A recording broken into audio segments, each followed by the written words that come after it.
देश के संविधान प्रेमी लोग, संविधान चाहने वाले लोग, बाबा साहब में विश्वास करने वाले लोग भारतीय जनता पार्टी को डंडा लेके खोज रहा है।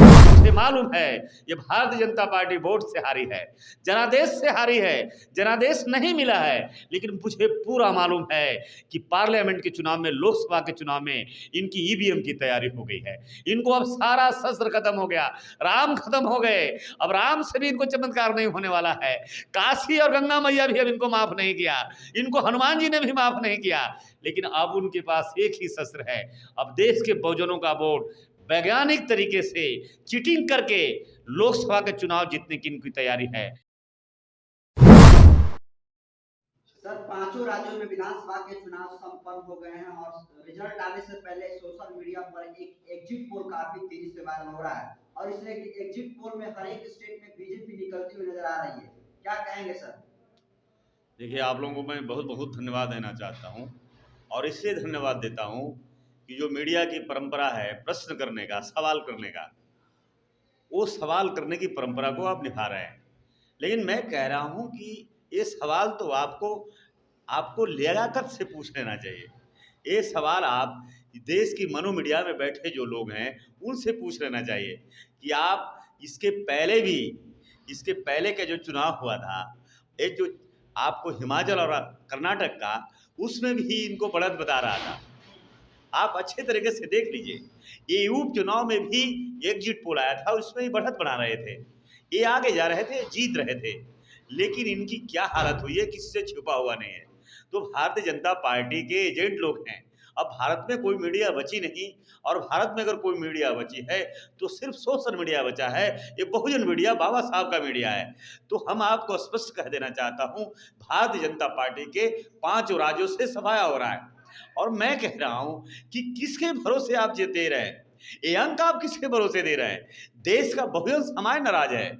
और बहुजन समाज तो छोड़ लीजिए, सेंगोल स्थापित होने के बाद में, मनुस्मृति लागू करने के बाद में, अस्तन टैक्स लगाने वाली व्यवस्था लगाने के बाद में, इस देश के संविधान प्रेमी लोग, संविधान चाहने वाले लोग, बाबा साहब में विश्वास करने वाले लोग भारतीय जनता पार्टी को डंडा लेके खोज रहा है, पूरे भारत में खोज रहा है। वो लोग ग्राउंड रिपोर्ट करते हैं सर, एक एक व्यक्ति से जाकर पूछते हैं, उसके बाद वो रिजल्ट देते हैं। देखिए पत्रकार साहब, हम जान रहे हैं कि आप ऐसा है, हास्यास्पद बातें इसलिए कह रहे हैं, आप इसलिए कुछ बात कह रहे हैं जो निराधार बातें हैं, जो आप जानते हैं इस प्रश्न का मुझे उत्तर मिलेगा। हम पूछते हैं, भारत 140 करोड़ लोगों का देश है, ये व्यवस्था हमारे संविधान में नहीं है, एग्जिट पोल करने की पद्धत हमारे यहाँ नहीं है। भारत का लोकतंत्र और भारत का संविधान इजाजत नहीं देता है। जिस दिन बाबा साहब का संविधान होगा उस दिन बिल्कुल एग्जिट पोल नहीं कराया जाएगा। बिल्कुल, अगर रात में चुनाव, दिन में चुनाव होगी तो शाम होते होते परिणाम जाएगा, रिजल्ट दिया जाएगा। ये एग्जिट पोल क्या होता है? भारत का लोकतंत्र का, जनादेश का, भारत की जनता का ये अपमान है, हम इसको खारिज करते हैं।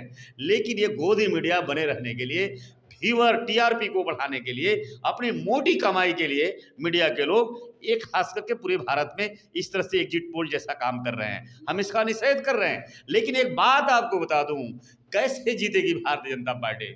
जनसंघ परिवार के लोग से पूछ लीजिए कि देश के संविधान चाहने वाले लोग नाराज हैं, संविधान में विश्वास करने वाले लोग नाराज हैं।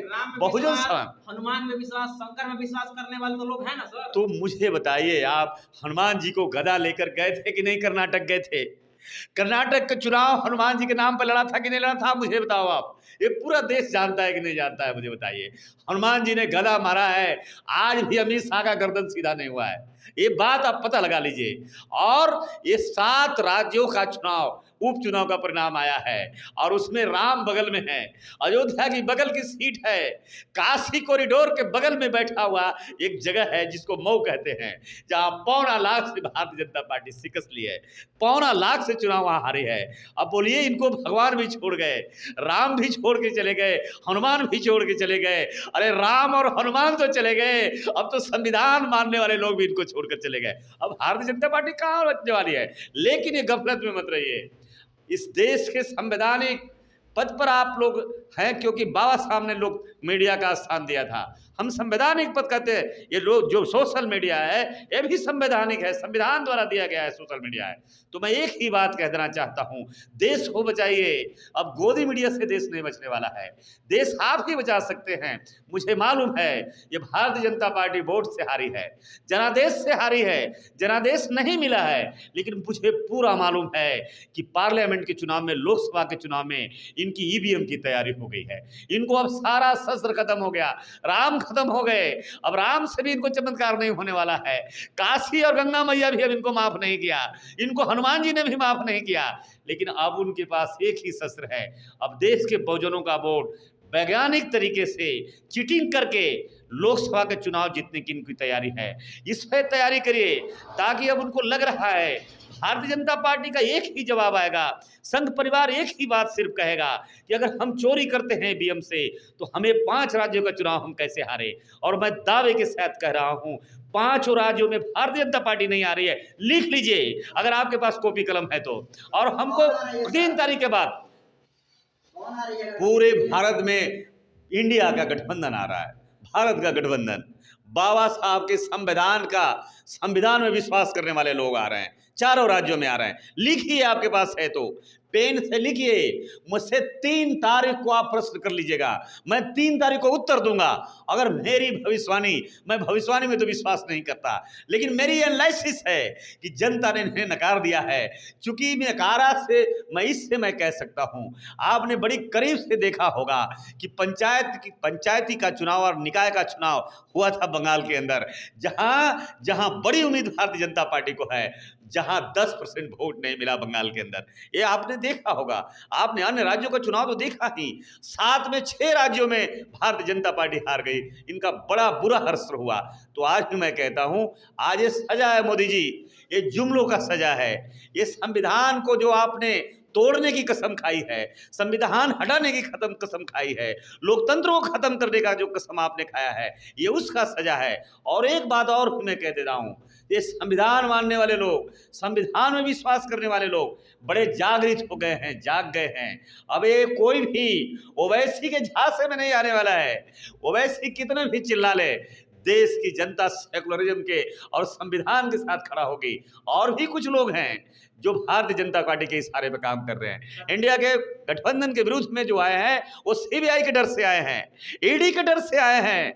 ईडी और सीबीआई के सहारे अगर तुम जीतना चाहते हो भारतीय जनता पार्टी, मोहन भागवत जी चुनाव, चूंकि ये चुनाव का चेहरा लोग को लगता है कि नरेंद्र मोदी है, नरेंद्र मोदी चेहरा नहीं है। नरेंद्र मोदी तो अपमानित हैं, क्योंकि अपमानित है, इसलिए मैं कह देना चाहता हूं, आपने माननीय महोदया महामहिम का बयान सुना होगा, जब बाबा साहब का मूर्ति का अनावरण हो रहा था, जब प्रतिमा के अनावरण में भारत की महोदया ने, भारत की महामहिम ने, राष्ट्रपति महोदया ने क्या कहा? राष्ट्रपति महोदया ने कहा इस कॉलेजियम सिस्टम को बंद कीजिए। और चाहते हैं प्रधानमंत्री जी, लेकिन प्रधानमंत्री जी पिछड़ा है, प्रधानमंत्री जी अति पिछड़ा है, इसलिए इनको पीछे रखा जा रहा है। उमा भारती जी को आपने देख लिया, जब महिलाओं के आरक्षण में आरक्षण की बात की तो बाहर कर दिया गया।